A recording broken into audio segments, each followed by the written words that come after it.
12:32 to 1 p.m. on the same date, members of the Special Operating Unit Region 4A, SOU 4A for brevity, a unit under the Philippine Drug Enforcement Group, or PDEG, led by team leader Captain Jonathan Susongco, conducted an anti-illegal drug operations at Bambang Street, Tondo, Manila, resulting in the arrest of Sergeant Mayo for selling 2 kilograms of shabu. Notably, the operation was unreported and undocumented. The members of the operating team at Bangbang are as follows: Captain Jonathan Susongco, Patrolman Romar Bugarin, Patrolman Hasan Calao, Sergeant Carlos Bayeta, Patrolman Justin Peter Gular, and Patrolman Dennis Carolina. Although officially unreported and undocumented, the fact of the said buy-bust operation is evidenced by admissions and testimonies of and Viber messages between PNP officials. We now proceed to the next chapter of this case, which is the spoils of war, the discovery of the large drug haul. Now, we mentioned earlier that Sergeant Mayo was arrested at Bangbang Street. However, instead of officially reporting the arrest and complying with the chain of custody rule, members of the SOU 4A with Sergeant Mayo in custody proceeded to the WPD Lending Office for an alleged follow-up operation in anticipation of a large drug haul. CCTV footage shows the silver Mitsubishi Montero returning to the WPD Lending Office at around 1 p.m. on the same date. As shown in the footage, the operative in blue alighting from the silver Mitsubishi Montero is Captain Susongco, while the rest are members of his operating team, SOU 4A. Inside the WPD Lending Office, the operatives of the SOU 4A discovered a massive stash of shabu. Between 1:39 p.m. and 2:16 p.m., Sergeant Mayo was escorted into the WPD Lending Office and back to his vehicle 3 times. The theory is that Sergeant Mayo was directed to open the vaults located inside. Moreover, as can be observed in the footages, in all 3 instances, Sergeant Mayo was in handcuffs, which corroborates the drug transaction and this arrest in Bangbang Tondo, narrated earlier in Chapter 1.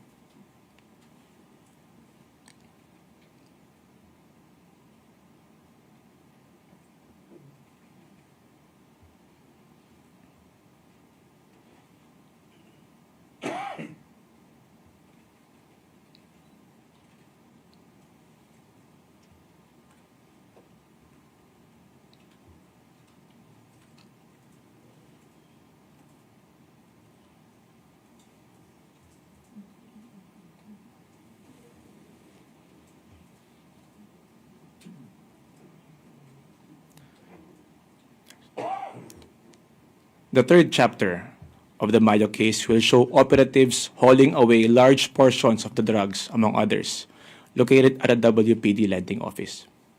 From 1:48 to 2:20 p.m., members of the Intelligence and Foreign Liaison Division, IFLD for brevity, under the PDEG group, were seen misappropriating from the large amounts of shabu found at the WPD Lending Office. As shown in the footage, from 1:48 to 1:51 p.m., Sergeant Lorenzo Catarata misappropriated 1 medium-sized luggage of shabu as it was loaded inside the white Honda Civic. Validated information from the PNP reveal that the white Honda Civic is owned by Sergeant Catarata.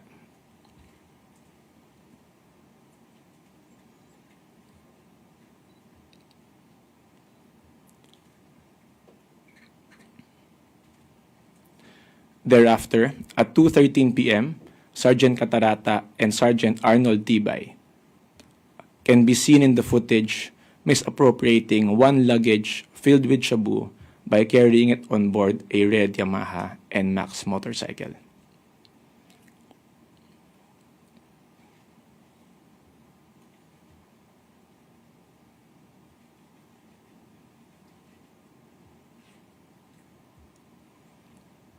It can be noticed that the white Honda Civic and the red Yamaha NMAX are seen going in the same direction to the right, as there is reportedly a safe house in that area.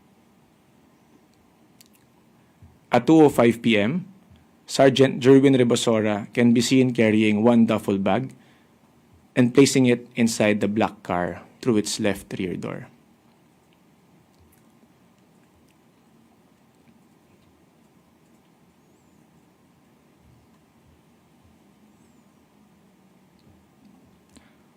As observed, the white Honda Civic and the red Yamaha NMAX returned to the WPD lending office from the rightmost area where the safe house is reportedly located. And at 2:20 p.m., Sergeant Catarata and Sergeant Rebosora can be seen loading one dark luggage in the trunk of the same white Honda Civic.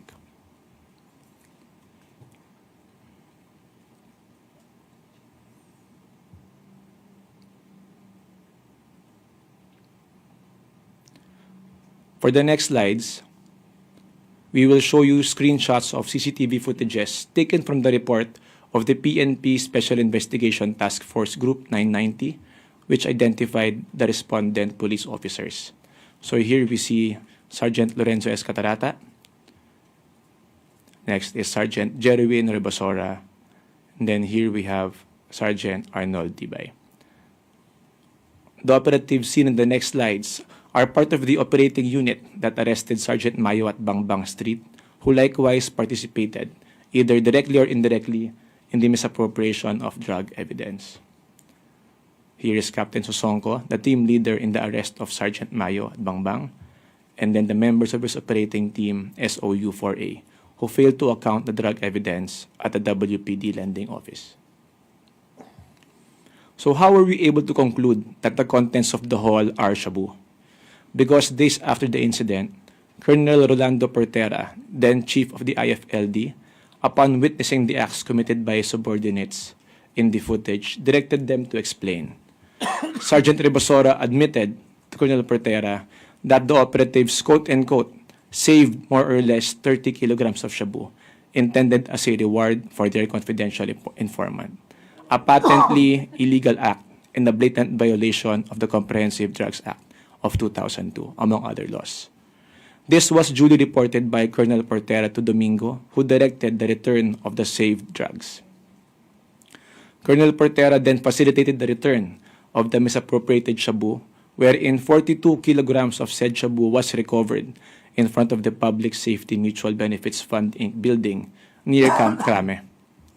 It is noted that the investigation report dated October 26, 2022, from the Chief IFLD states that the said 42 kilograms was packaged in green Chinese tea bags.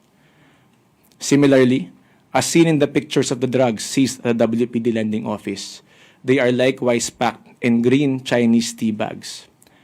The image also shows the vaults mentioned earlier, which we theorized Mayo was directed to open. Additionally, it can be observed that some of the shabu is stored in pieces of luggage, similar to those loaded by the operatives into different vehicles. Subsequently, from 2:28 p.m. to 5:34 p.m., packages and parcels were visibly carted away from the WPD lending office as follows. As shown in the footage, from 2:28 to 2:31 p.m., Sergeant Tibay alighted from the black sedan and headed towards the WPD lending office, where operatives were loading more or less 19 packages into an L300 van as estimated by the PNP.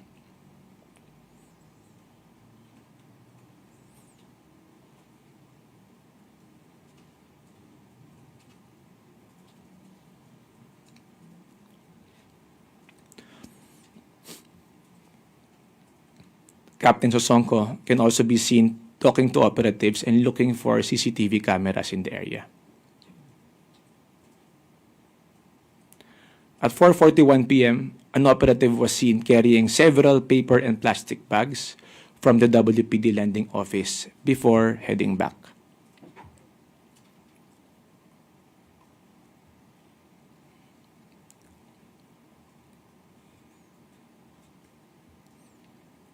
And from 5:21 to 5:34, upon the direction of Major Salmingo, Lieutenant Cabral and Patrolman Venegas were seen carrying green eco bags from the WPD lending office.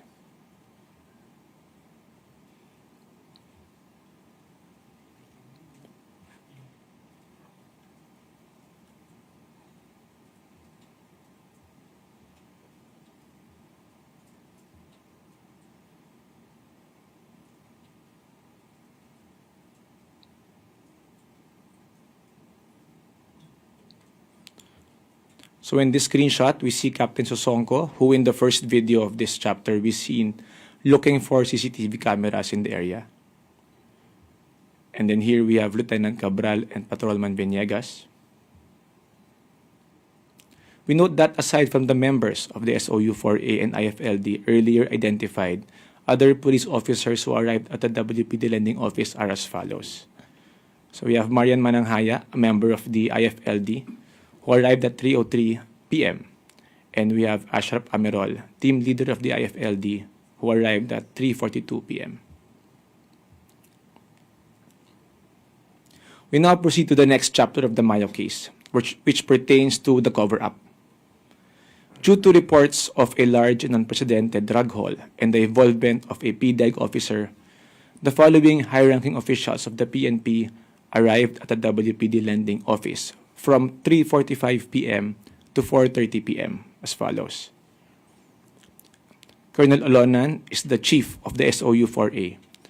He arrived at the WPD Lending Office at 3:45. As shown in the footage, he may be seen alighting from a black pickup truck and entering the WPD Lending Office.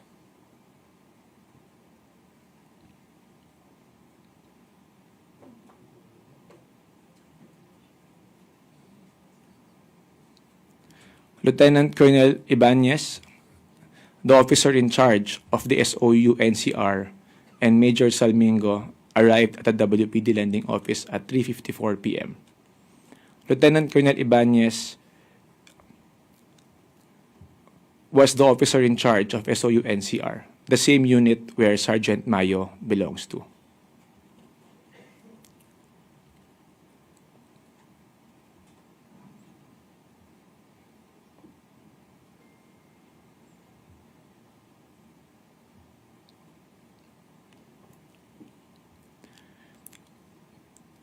Police Brigadier General Domingo, the then Chief of PDEG, arrived at 3:59 p.m. As shown in the footage, General Domingo, wearing a shirt and black shorts, alighted from a white AUV and entered the WPD Lending Office.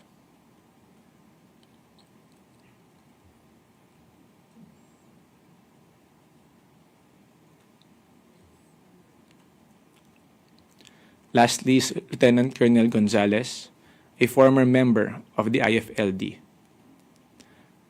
He arrived at the WPD Lending Office at 4:29 p.m. As shown in the footage, he can be seen wearing a black shirt and pants before proceeding to the WPD Lending. So we are showing you images of Colonel Olonan, Colonel Gonzalez, Major Salmingo, Colonel Ibanez, and General Domingo. So to reiterate, between 3:45 to 4:30 p.m., the senior officers arrived, including Lieutenant Colonel Ibanez, who is the superior of Sergeant Mayo, and General Domingo, the head of PDEG, presumably to approve the final details of the narrative to be declared. Remember that there was no official declaration of any arrest or any anti-illegal drug operation as of this time. At 4:45, the anti-illegal drugs operation was finally formally declared, wherein they stated that a buy-bust operation was conducted, resulting in the arrest of a certain Nay S. Atadero, the caretaker of the WPD Lending Office, and the seizure of the remaining drugs, which would later turn out to be approximately 990 kilograms of shabu. Notably, Sergeant Mayo was excluded from the declared buy-bust operation. The first part of the cover-up therefore pertains to the decision to exclude Sergeant Mayo from the report and inventory of the anti-illegal drugs operation at the WPD Lending Office, and instead implicate his employee, Nay Atadero. This false narrative was used by the operatives in official documents, such as the report by General Domingo to the Acting Director for Operations. As you can see in the document, General Domingo reported that a buy-bust operation was conducted at 4:45 p.m. on October 8 at the WPD Lending Office, resulting in the arrest of Atadero only and the seizure of more or less 990 kilograms of shabu, with an estimated standard drug price of approximately 6.7 billion.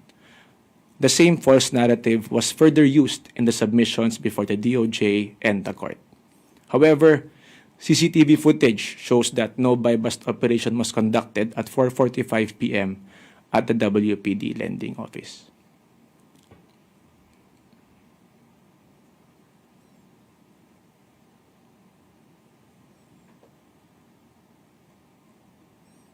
So we are showing you the footage at 4:45 p.m. We now move to the next chapter, the game of the generals.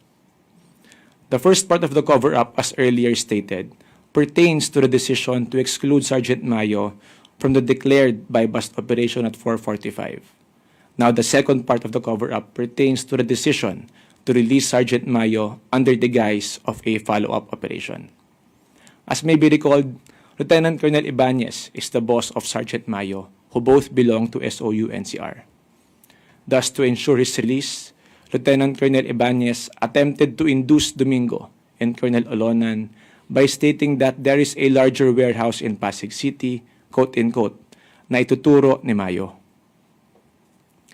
At 6:24 p.m., Lieutenant General Benjamin D. Santos Jr., the then Deputy Chief for Operations, arrived at the WPD lending office. As shown in the footage, Lieutenant General Santos alighted from a black SUV and entered the WPD lending office.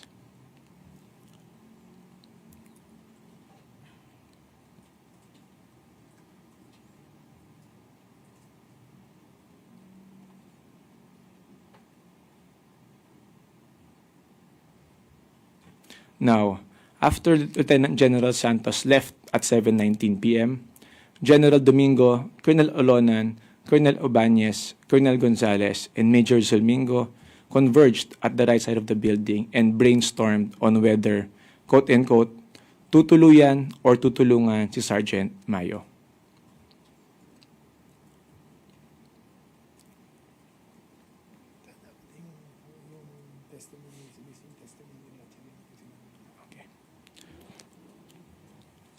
So all of these quotes that we are saying and all of these are produced in evidence and are corroborated by various testimonies and affidavits which have been threshed out by the Commission and can be provided in the decision itself. No? So giving into the inducement, General Domingo and Colonel Olonan approved Sergeant Mayo's release. So here's the picture of Lieutenant General Benjamin D. Santos. As alleged by General Domingo, Sergeant Mayo's release was cleared by then Chief PNP Rodolfo S. Azurin Jr. and Lieutenant General Santos. During the hearing before the Senate Committee on Public Order and Dangerous Drugs on May 30, 2023, he stated that, quote-unquote, the Chief PNP, Azurin, and the then TDCO, Santos, approved my proposal. Sergeant Mayo and Colonel Ibanez assured me also, by the way, that they can pinpoint another warehouse with much, much bigger stocks of illegal drugs. This corroborates our earlier conclusion that Lieutenant Colonel Ibanez induced General Domingo to release Sergeant Mayo by claiming that the latter knows of another warehouse containing more drugs. At around 7:45 p.m., PNP operatives were seeing the footage removing Sergeant Mayo's handcuffs.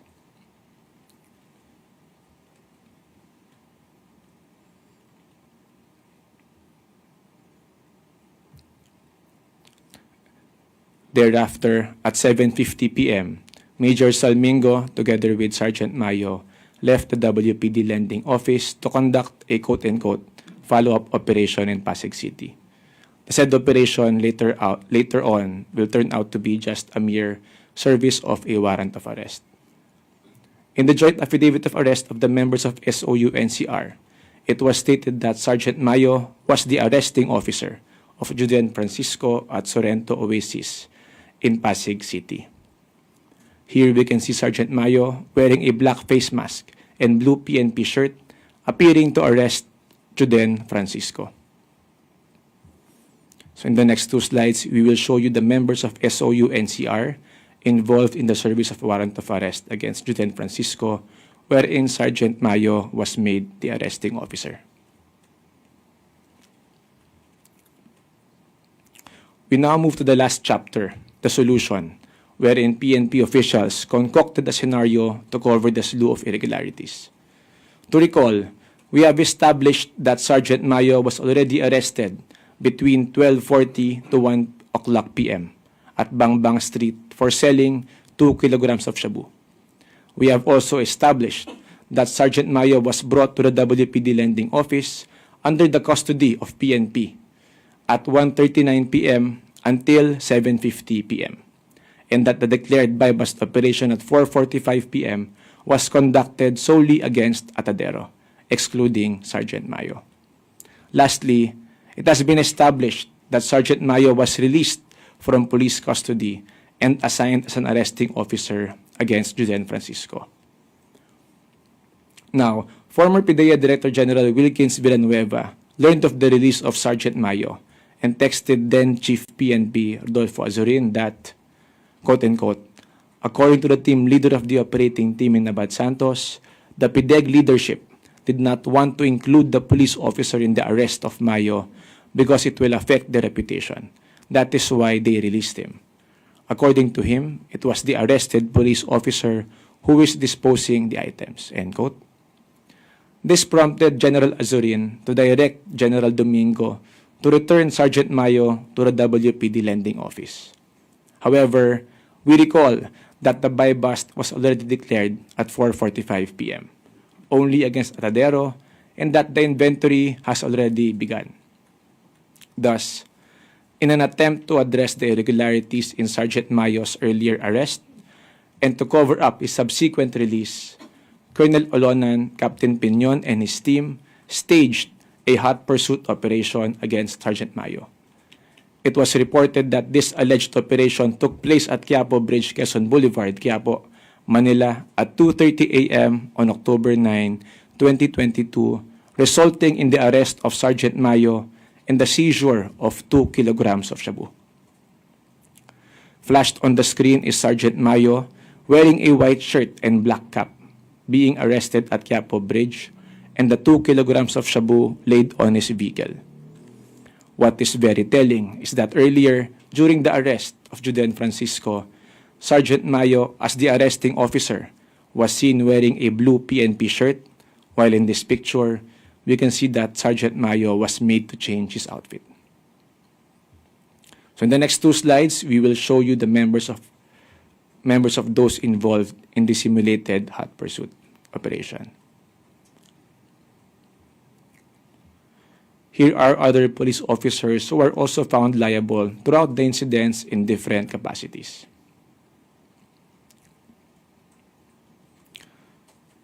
So this concludes the narration of the background of the Mayo case. We now proceed to discuss the developments in the administrative cases filed against the respondents.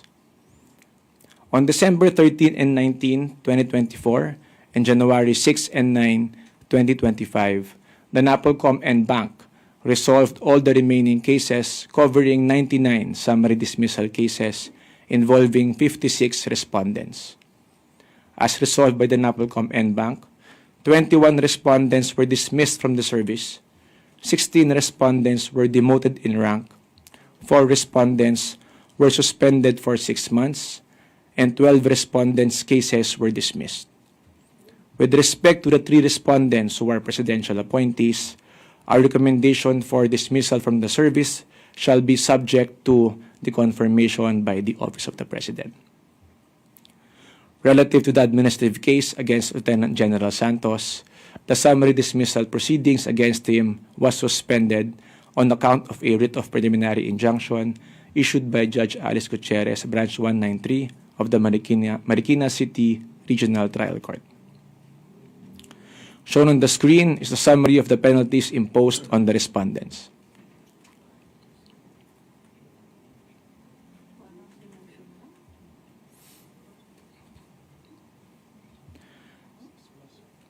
Flashed on the screen is the chart of the personalities involved or mentioned throughout the incident. It is estimated that 1.5 tons of shabu comprise the accounted and unaccounted haul in the Mayo case with an estimated street value of 10.151 billion. And that concludes our presentation. Thank you.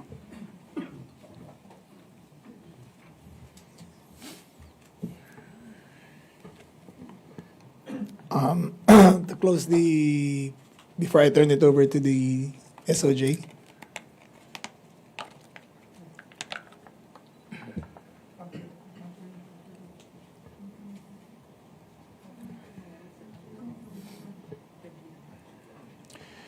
Considering the foregoing, this is my personal opinion that there appears to be a grand conspiracy to conceal a criminal enterprise within the PNP.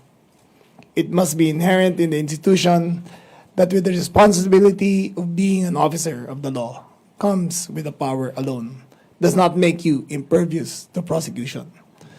We have pursued the fullness of this case on an administrative level. However, the final determination of criminal liability rests with the Department of Justice and the courts concerned. I now turn over the floor to the Department of Justice.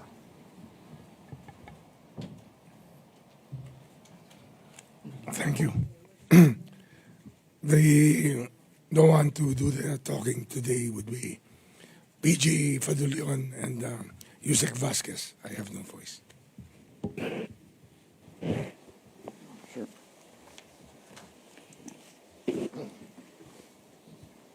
Good morning, everyone. As a result of the investigation conducted by the NAPOLCOM and the cases that were filed by both NAPOLCOM and the CIDG, PNP CIDG, the Department of Justice, as early as 2023, had already begun evaluating the cases that were referred to us. In a resolution that we issued last December, the Department of Justice recommended the filing of cases for violation of Section 29, that is planting of evidence, Section 29 of Republic Act 9165, against 30 individuals. And at the same time, we recommended the filing of informations before the court for violation of Section 92. This is for delay and bungling in the prosecution of drug cases, also under RA 9165, against 30 individuals. These cases have now been filed and are now pending before the regional trial courts of Manila. We understand that per the last information provided to us, warrants of arrest have already been issued. Also, as a consequence of these cases that we filed and based on the evidence that were submitted to us, we are convinced that the Department of Justice now has to seriously evaluate and reevaluate the cases that have been filed earlier and are now pending before another regional trial court in Manila. These are the cases filed against Sergeant Rodolfo Mayo and Ney Atadero, which are now pending prosecution. The cases, we have to understand that these cases were filed based on the information that we have that were provided to the Department of Justice panel. These cases were investigated in an inquest proceeding by prosecutors from the Office of the City Prosecutor of Manila. But after reviewing the evidence, that were presented, which resulted to the filing of the cases for bungling and planting of evidence, we believe and we are seriously considering the possibility of withdrawing these cases, because it would now appear that these cases were filed based on false allegations, and fallacious evidence.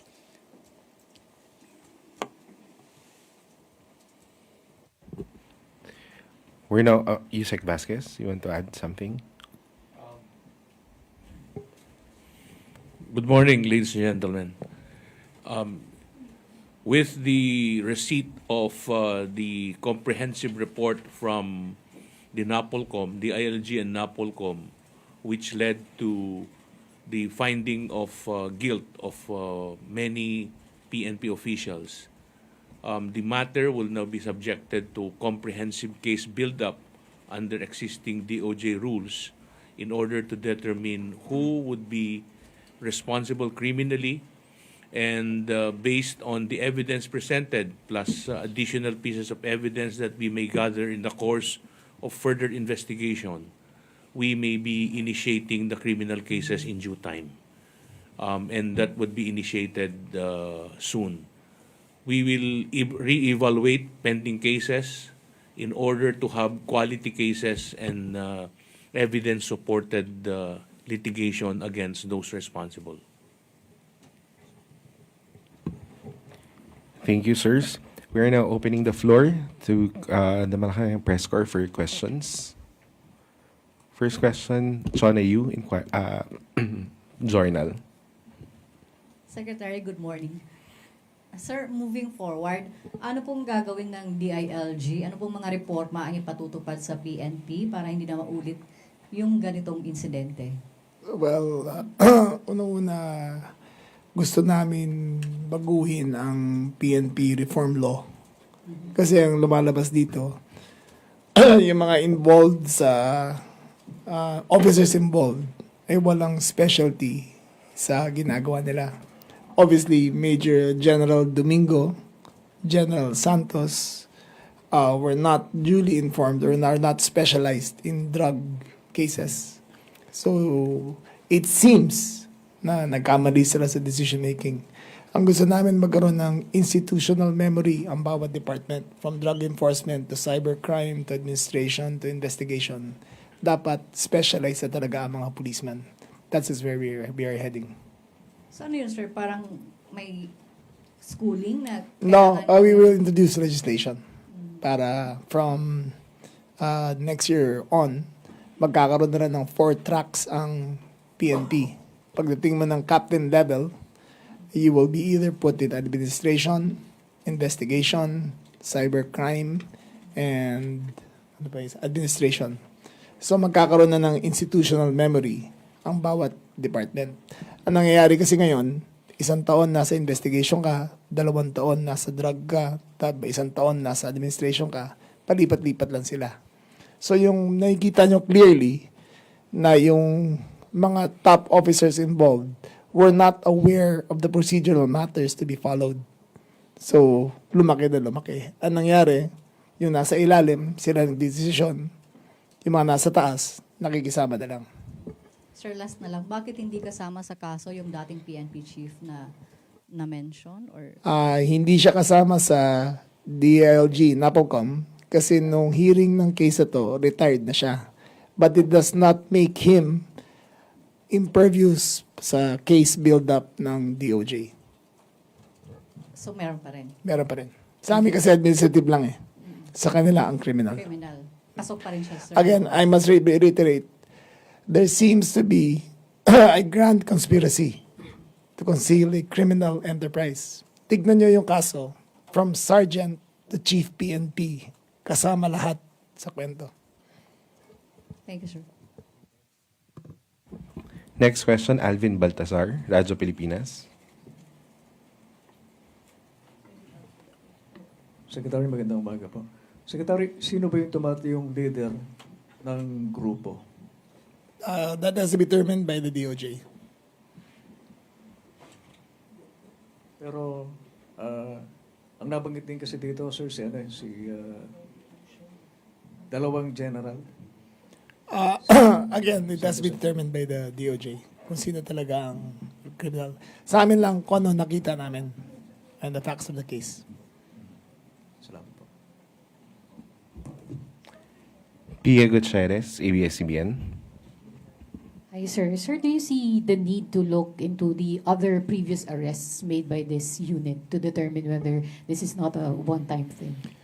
It is our theory that this goes all the way to 2016. Naging institutional practice na siya mula 2016 hanggang nahuli to ng 2022.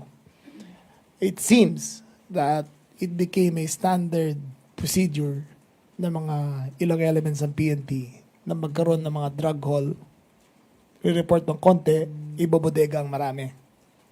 It seems to be that way. And what we have done now for the first time is to show conclusively that a criminal enterprise involving the selling, the arrest, the storage, the intent to distribute, and the intent to cover up, all in one day nangyari. So it shows, that's why I said a grand conspiracy of a criminal enterprise. Sir, following the revelation of this supposed criminal enterprise, is there a need to extend this investigation to other units of the PNP? Magkakaroon po ba ng PNP-wide investigation? Yes, we will go back to 2016 all the way down to 2022. Again, sir, why 2016? It is our theory, but not proven, na dahil sa reward system na ginawa instituted by the PNP when 2016 started, ang drug haul ay hindi nire-report at dahil may reward, kukuha sila ng tingi, ilalagay doon, may reward, may accomplishment. So doon nagkaroon yung bodega, kuha, arrest, reward, promotion. Parang gano'n na naging sistema nila. Next question, Clazel Pardilla, PTV4. Sir, good morning. How compelling is the evidence to guarantee the conviction and imprisonment of those involved? I think PG should answer. Yes. As far as the evidence that were presented to us, no, and as far as the persons charged, the 30 police officers with ranks of Police Lieutenant General, Police Brigadier General, all the way down to Police Master Sergeant, we believe that the evidence is strong enough to warrant a conviction, because we have this new policy in the department now that we only make sure that the cases that are elevated in court are cases which will be able to stand the rigors of trial and end up in eventual conviction. So as far as the Department of Justice is concerned, with the two cases that were recently filed, we are confident that we will be able to muster a conviction for all those charged. Next question, Ivan Mayrina, GMA7. Sirs, may I ask again the status of these involved police officers? Nabanggit niyo kanina, may mga summarily dismissed na, but none of them are under custody since wala pa hong warrants against them. Tama po ba? Mayo and sino pa ba? Mayo is under custody right now. Siya kasi yung unang na-charge. Siya lang po. At siya kasi Atadero yata. No? Pero sino pa ho ang nasa active service technically? Almost all of them. Almost all of them. Yes. Except yung mga iba niyang retired na. Like si Azurin was not included in our case build-up because he was retired already when this case was brought forth. Pero are they still allowed to perform the duties of a police officer? Okay. Please answer. Yes, no. So we released the decision just recently. Prior to release, they were all in the active service, except for those who retired in the course of these proceedings. But until this decision, they were still all active. But sir, knowing their involvement, possible involvement in something this big of a crime, hindi ho ba natin sila i-monitor at least habang pending evaluation of their cases? BG. Well, I think considering the fact that there are already cases filed against them, no, and although meron na pong findings doon sa administrative case, it becomes necessary, no, that we somehow are aware of the movements, we are aware of the whereabouts of all these police officers, so that in the event that the warrants are actually issued and received by the Philippine National Police, the same can be immediately and easily implemented. Okay? So, inihintay lang po natin na lumabas yung mga kaukulang warrant galing sa husgado at yan naman po ay kaagad ipadadala sa PNP. Now, considering na nasa serbisyo pa po yung iba rito dahil sa maaari pa naman po silang mag-apila doon sa kanilang administrative case, baka mas mapapadali po kung sakasakali pong alam natin ang kanilang pinagkakalagyan sa ngayon. Last question from my end. 1.5 tons of shabu, a staggering quantity. Na-trace na ho ba natin saan galing ito at nasaan ho itong drugs ito as we speak? We have theories, but unsubstantiated. Pero it looks like it came from the drug halls in Pampanga, saan pa? Pampanga, La Union, Pangasinan, Quezon? Bulacan and Bulacan. Imported ho ito, hindi niluto dito. Hindi, imported lahat. Lahat yan, most of them naka-Chinese tea green bags. And consistent with the investigations over there, they would only declare, I think, 10%. And the rest, binubudega na. Next question, Tristan Nodalio, NewsWatch Plus. Hi sir, good morning po. Sir, just a follow-up dun sa nabanggit nyo na kanina na you're looking at as way back as 2016 and by reward system. Sir, na-mention na rin to before sa Quadcom hearings. Is the DILG and DOJ parang likely to believe na meron nga pong reward system nung panahon ni dating Pangulong Rodrigo Duterte? I think it was made very clear during the Quadcom by the PCSO.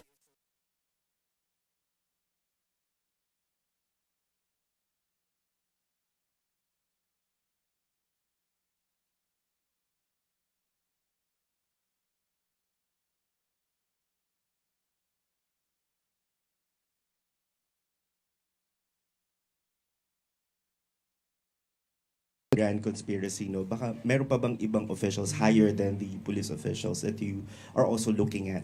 Not yet. We are only concentrated on the police officials. But the subsequent investigation does not preclude anybody.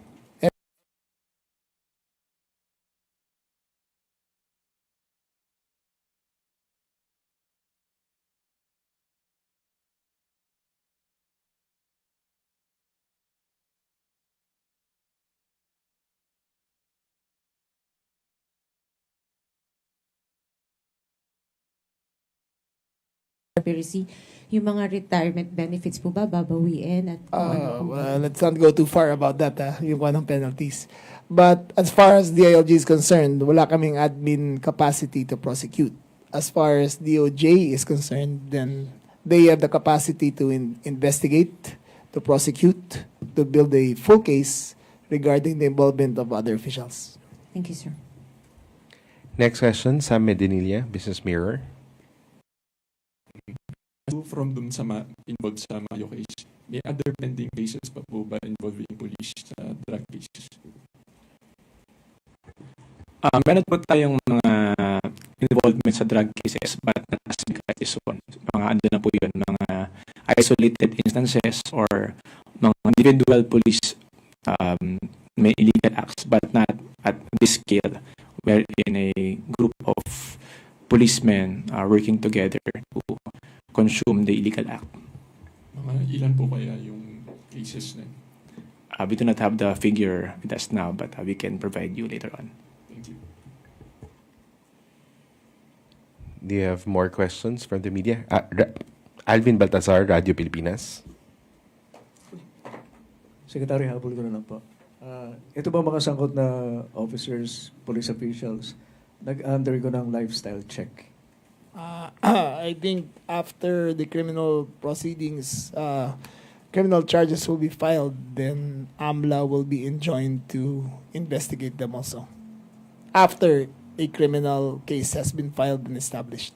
And that will include lifestyle checks, sir? That will include their AMLA accounts, which leads to their lifestyle checks. Thank you, sir. Do you have more questions from the media? Ana Bajo, GMA News Online.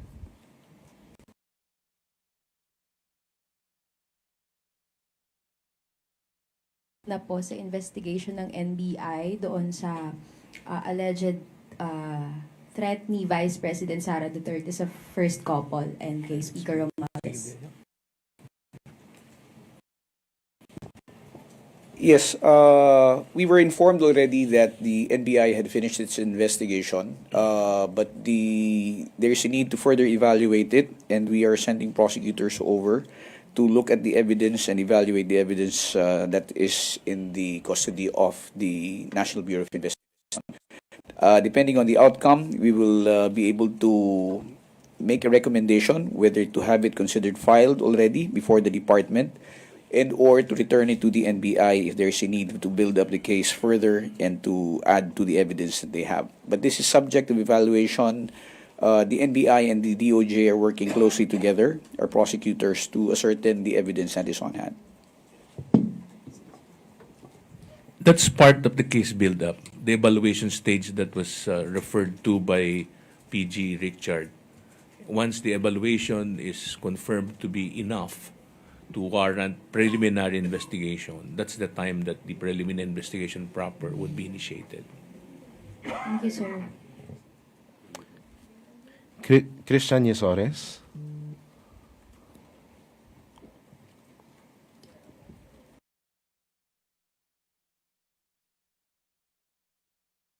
ng task force on EJK. Natapos na po ba yung 60 days na period? Yes, and they are expected to give a periodic report, and that's an ongoing report naman, Christian. So it didn't end upon the end of the 60-day period.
Finished. So I think it'll be part of the things that will be looked.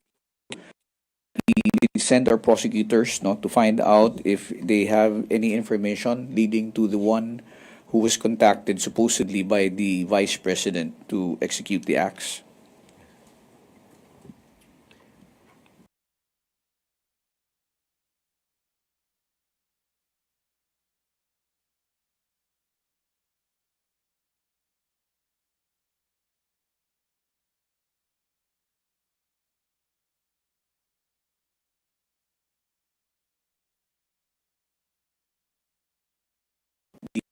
The NAPOCOM, that there were certain personalities, that were mentioned, among whom were not included in the charges that were earlier filed.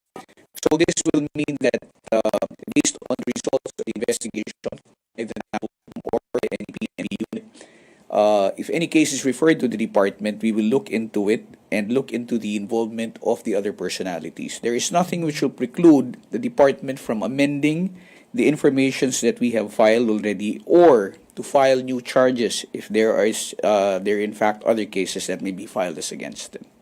So still, I think it would be in connection with the case of bungling. It would still be in connection with the case of planting of evidence. But again, to be more comprehensive about it, we have to look at also the situation or the circumstances surrounding the recovery, the initial recovery of the 990.